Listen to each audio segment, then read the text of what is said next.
There's been a bit of weather whiplash. We heard from people this morning. I think you even said, you check your iPhone. iPhones, right there it is. Wednesday next week, 86 degrees. This caused a little bit of an uproar. We got some questions today. What is going on with that? And this didn't last, by the way. It changed. It went back down. It's now, I think, in the mid-60s for next Wednesday.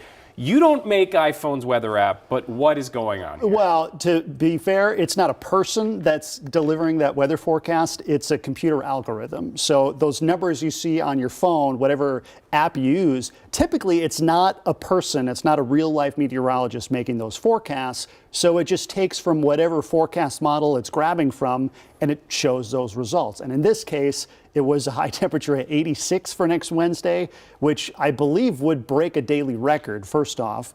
And while we've seen 80s this time of year, it's not very likely to see temperatures that warm. I will say, however, once we get into the middle to end of next week, forecast models are trending towards warmer temperatures. So certainly 60s, maybe even 70s, a good possibility as we head into next week. And that's where, having a real life meteorologist on hand comes in handy. There you go. Watch. Right? KARE 11 weather app, a little bit more trustworthy. Well, we wouldn't look at one forecast model and post that. We would look at the trend, especially for those long-term outlooks, and that's what we would forecast. Okay, you still mentioned to warm up next week. We're talking a lot about wet weather. We know there's been flood concerns. We're hearing it, and we have been. There could be historic flooding. Is this going to be bad news for all that? Well, it's certainly not going to help.